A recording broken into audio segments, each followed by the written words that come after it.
Okay, I am joined by Lettermen Row beat writer Austin Ward to talk a little bit of Ohio State football in 2020. Austin, how you doing, man? I'm doing great, man. Thanks for having me. I appreciate it, dude. I'm ready to go. I got my loud swing shoot shirt on, ready to get into it, dude. So the first question I had was, do you come up? Do you have any excuse whatsoever to present for why Ohio State should not win the 2020 national championship?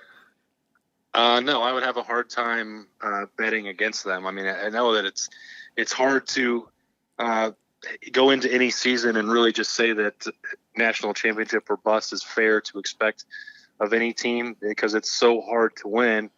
But there are really, I think only 4 or 5 legitimate contenders, and the names aren't going to be a surprise to anybody who's listening to this show. But the way this team is built, I think, to really perform in those big games, get to the playoff for sure.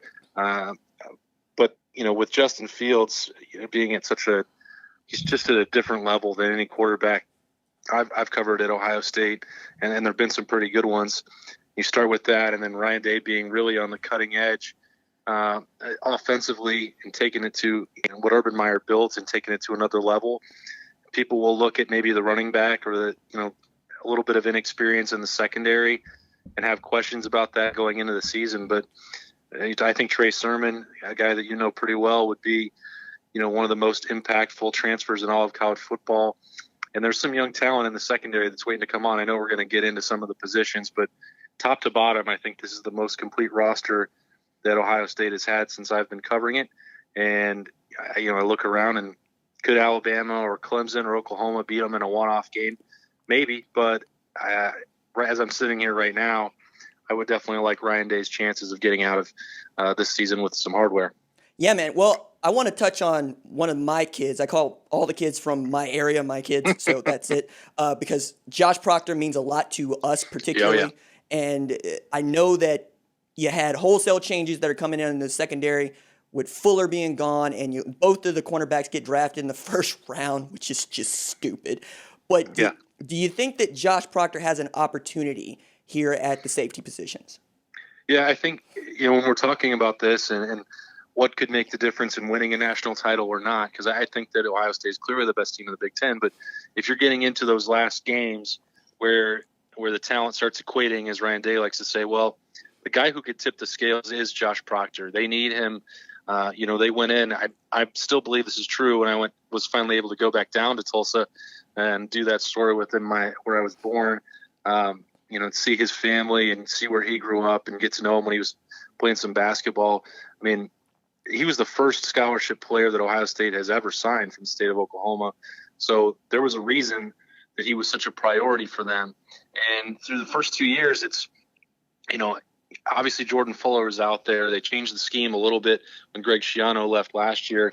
And he got in, in certain situations, but not as much as I think people envisioned for his second year in the program. But there are, not everybody develops at the same rate once they get to college. And Ohio State had so much comfort level with Jordan Fuller, they weren't going to push it with Josh Proctor. But that, the way they've played with a single high safety and the way that this depth chart shakes out, and with Josh Proctor's potential, he's got to be the guy. He's got to be that eraser. He's got to be, fundamentally sound and diagnosing plays and making sure that he's sure-handed when it comes to tackling, because there were a couple plays where he was out there against Clemson in the college football playoff game. And, yeah, the turf got him on one of them, but he just wasn't able to make some of those plays that Ohio State really needed in that game. He certainly absolutely has the potential to do that.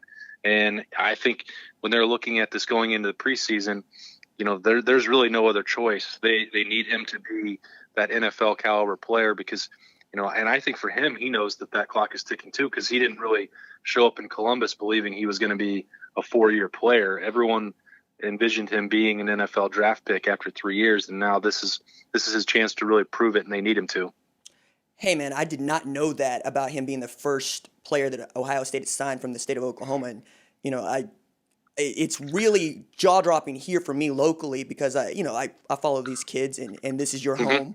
And to know that Dax Hill is at that team up north is as well is just I'm watching that game with new eyes more Yeah. so now than ever because I love both of those kids and I want them both to do very well. So that's very cool. I did want to touch a bit on the scheme change with the defensive coordinators because you took it off Yeah. of Shiano difficulty, which is great, and then Hafley does a job, and now you're going with a third one in Kerry Combs, who I know is familiar, but still coming from the NFL back to this and seeing what he's been able to do in recruiting. But is the scheme going to change a whole lot, or is he just going to try to keep what they had last year?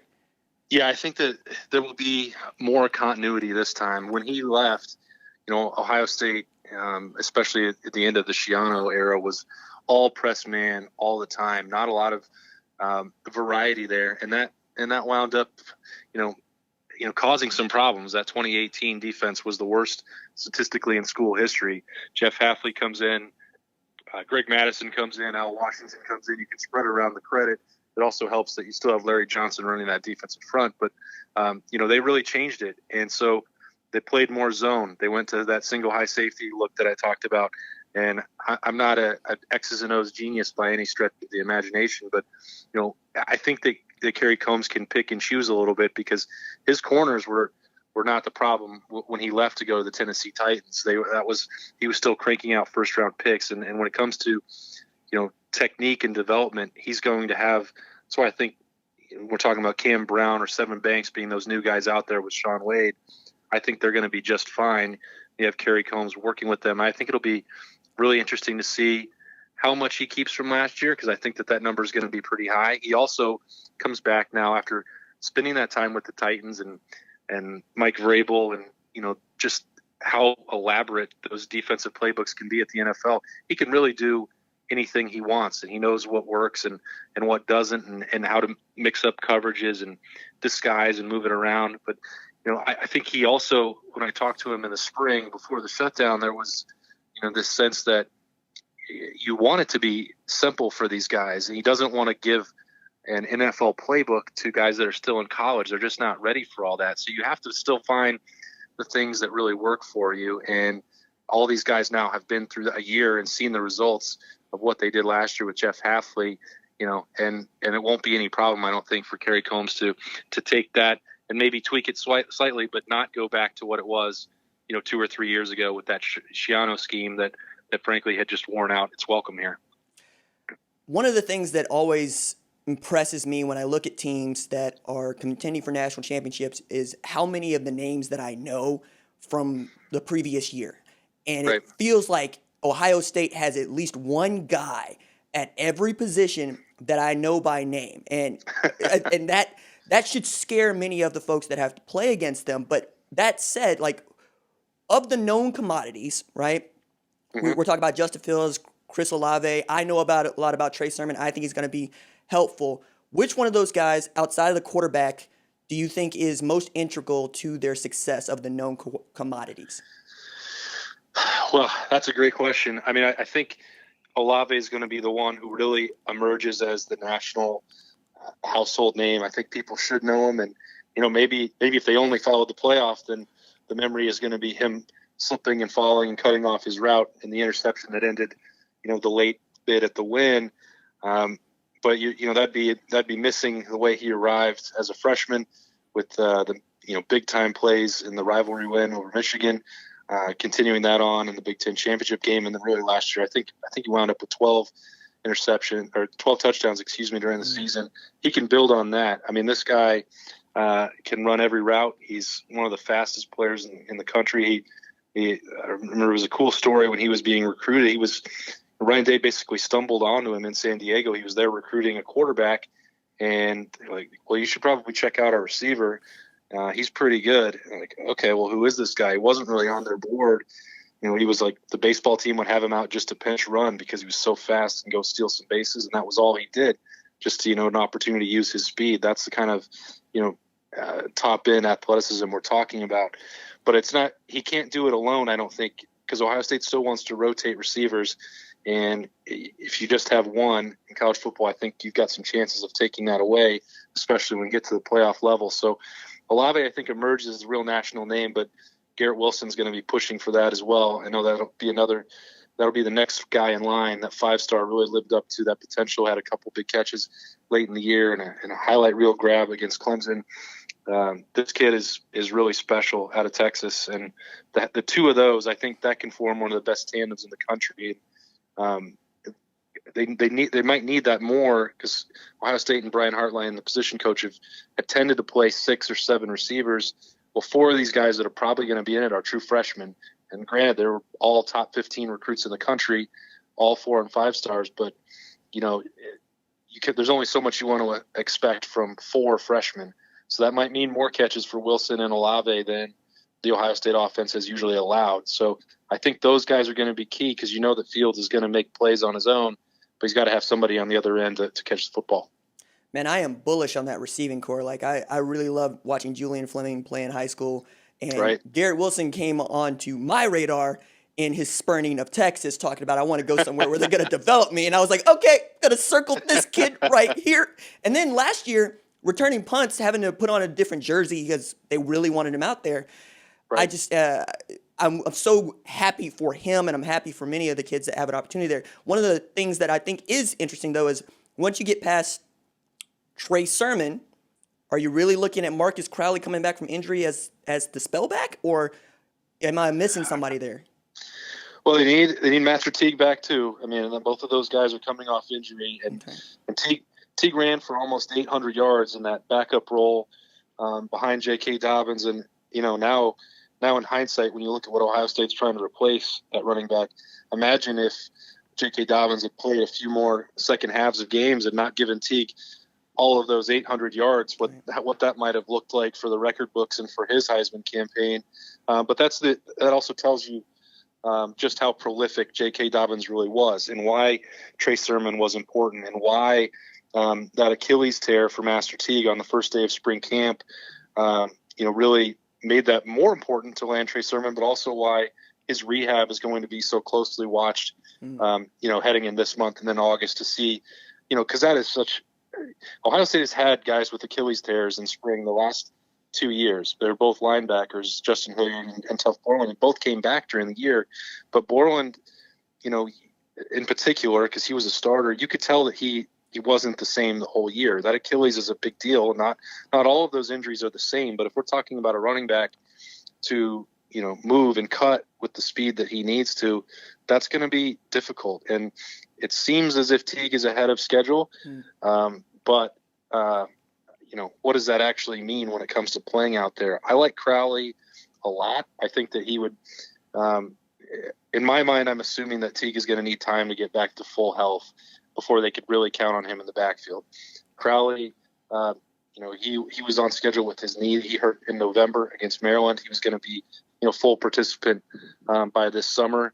So, they're behind closed doors, but I assume that all indications are that he's going to be ready for training camp.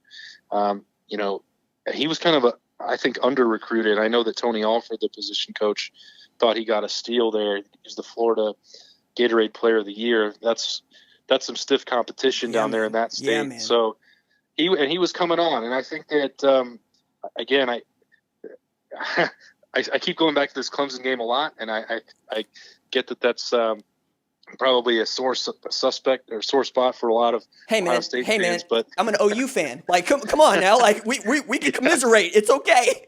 Yeah. So, but there were so many things about that game that inform where this team is going, and that I mentioned that with Olave, but I think Teague was healthy in that game, but he wasn't effective. He wasn't ready to be that guy when J.K. was hurt early in that second half. And Marcus Crowley is a guy who I really believe. Ohio State took the red shirt off of him last year. They could have kept that on with Teague and Dobbins filling the backfield and taking a bunch of carries. They thought that he could help them down the stretch, and he got hurt against Maryland, and so he wasn't available for the biggest games on the schedule. Again, that's just speculating, but I think it might have looked different if Marcus Crowley, the way he was growing and developing, had maybe been able to help when J.K. was not at his full speed late in that Clemson game. So I think that just is underscoring how important I think he could be to the Buckeyes and how much faith really that coaching staff has in him. Who is the freak on this 2020 Ohio State team? Because, Chase Young, yeah, cool. We got it. We understand. We get it. Who's the freak this year? Yeah, I think there's another one coming that we're going to be talking about, just like Chase Young in about a year's time. And Zach Harrison, the 5-star, he's from just outside Columbus here. Really, heated battle, one of the top players in the country. It came down to Ohio State and Michigan, and it, that's a key part in Ohio State keeping dominance in the rivalry. Really, is that they didn't lose that battle and lose that caliber of player. He actually started a couple games last year, which you think about that defensive line, that's saying a lot. Yeah. But he can, I forget exactly what his time was on the track, but I mean, this dude was just as good out running around against people who are, 7-8 inches shorter than him and definitely carrying 60 fewer pounds. He can move. He's strong as all get out. And when you have Larry Johnson working with that much raw talent, the sky's the limit. I mean, we're going to be – Chase Young is the best defensive end I think that I've covered, and I include both of the Bosas in that. But I think Zach Harrison can be right there in terms of production in the next couple of years. It also helps, though, that Jonathan Cooper is back at defensive end, and then Tyreek Smith is a guy who we've for those of us who've covered Ohio State, he was supposed to be the one to take the torch from Chase Young and be the next first-round pick, and he's been beset by injuries a lot. Both of the first 2 years on campus, saw him report on that first day of voluntary workouts, and he looked like, hey, the shutdown did not impact his development at all. The guy looks like an absolute monster. So if he gets good injury luck, then this year we'll talk about Tyreek Smith as the freak, and then Zach Harrison will have a whole year to himself. But both of those guys are really, really special pass rushers. I'm paying attention closely to Ryan Day because since he basically came on my radar when he assumed the controls with Urban Meyer going out for that stretch there, and watching the offense change, because I'm used to Urban Meyer being basketball on grass. We're going to run a version of triple option that is spread, and then Day comes in. Dwayne Haskins is not that guy, and and changes the offense up. And I wanted to know from you, how much of this is Day, and how much is he going to miss Mike Yurcich, if at all? Yeah, I don't think that the Yurcich loss will really impact anything in terms of Ryan Day or the Ohio State offense. And really, this came up in December and January when he was leaving, and there were, people questioning when I said, well, this is a true mutual thing. And there were problems and chemistry issues last year. Mike Yurcich is a hell of a football coach, but he was not really a permanent fit for Ohio State. And when you were looking at the pecking order on that coaching staff, it's Ryan Day's offense, and that number 2 guy or 1A, 1B is Kevin Wilson, another guy who is pretty familiar down in your part of the country. Oh, yeah. So, when you're talking about those 2 guys, that's one reason why Corey Dennis was able to replace Mike Yurcich, because, they don't need somebody to come in and revolutionize the offense or, and Ryan Day brought this up in March and on signing day in February that, he has a way that he wants it taught, and he would rather his impact not be watered down or with some outside influence. And that may sound too controlling or whatever, but they really didn't see eye to eye last year. And obviously the results are great. Mike Yurcich still got a hell of a lot out of Justin Fields, and they were very productive together, and he didn't do anything to hurt the offense. I think that was maybe the misunderstanding when people were, questioning, how it could have truly been a mutual thing if Texas was offering a raise. And I'm happy that Mike Yurcich got himself a raise. That's good for him. I stress over and over that he is a very good football coach. But Ohio State all along, wanted somebody who they felt like was a little more active on the recruiting trail, and Ryan Day wanted a little bit different instruction with the quarterbacks, and that was it. So there wasn't any tears on either side as they parted ways. I think it'll be interesting to see what he can do for Texas and Tom Herman, which is another guy that I know well, and it's certainly interesting to see the number of coaches, Tim Beck having gone down there, and now Mike Yurcich, Chris Ash. And the retreads from Ohio State. Certainly interesting to watch how that transpires. But, Day is in control, but he also really, really respects Kevin Wilson's influence. And the 2 of those guys, as Oklahoma saw a long time ago with Kevin Wilson, he's able to change gears based on his talent. Ryan Day is very good at that too. Dwayne Haskins, you're right, was absolutely a big change for them. But, Justin Fields was a little bit too, because he wants to throw, but he's got more of that ability to run, and then they find the right balance. You were looking at a situation where maybe he was going to have to do that more if they didn't land Trey Sermon and they still had the uncertainty at running back with the injuries. But they're flexible in that way. Adrian Peterson can attest for that, just like, Sam Bradford can. So that's really, I think, what sets Ryan Day and Kevin Wilson apart, is they are so flexible when it comes to how they build their offense. But the reason that Mike Yurcich maybe didn't fit permanently is that he wasn't going to get any of that real credit, which might not have helped his career.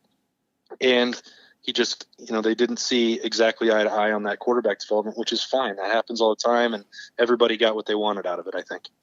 I continue to tell people, Bob Stoops is the only dude in the 20th century who has totally changed his offense for a tailback. Said, nope, forget the air raid. We're running high. I got Secretary in the backfield. I'm going to run him. But with that in mind, right, and Justin Fields showing up there, because, I read about this, so I would really love for you to tell this story and fill in some blanks for me. When Justin Fields was leaving Georgia, we didn't know he was going to be the guy that he turned out to be. And at the time, Tate Martell was supposed to be that basketball on grass answer at quarterback. And then you also run off Matthew Baldwin, who medically redshirts, I think, earlier this week or last week. But they were pretty set. And then you're putting a lot on this kid who hasn't played, who's also in this kind of controversial position of getting a waiver to play right away. Before we knew it was going to happen, was there some skepticism in Columbus? I think that there were a lot of people that believed in Tate Martell and his, dual threat ability, and Urban Meyer was one of them. But I think it was clear. It was at least clear to me, I won't speak for everybody, that he wasn't going to have the ability as a passer that, Ryan Day needed. And even when Urban Meyer was still around and maybe banging the table for him, and they're putting him in those short yardage packages, taking Dwayne Haskins off the field, which to me was crazy, and I thought unnecessary. Ohio State fought for a long time, and that was one of the reasons Ryan Day got hired, to elevate the passing attack. Tate Martell was just never going to do that. And I think that's bared itself out when he got to Miami and was struggling in more open practices. The few times that I just got to see him, he just didn't have the accuracy or the arm strength. And I think that became really clear in the passing of the torch for when Day was taking control, that I felt like there was a better chance that Matthew Baldwin would be Ryan Day's starting quarterback than Tate Martell.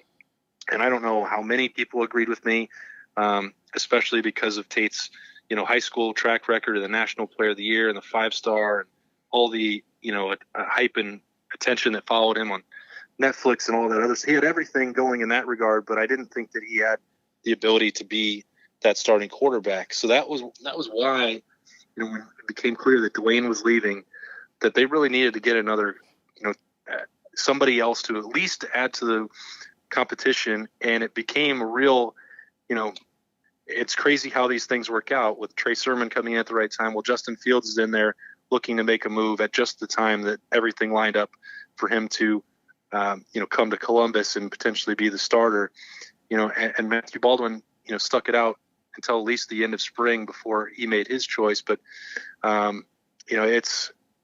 don't know. It's kind of crazy to think back on how that all transpired, but, and I'm rambling a little bit, but just Tate was never going to be a fit to take Ohio State where the offense wanted to go.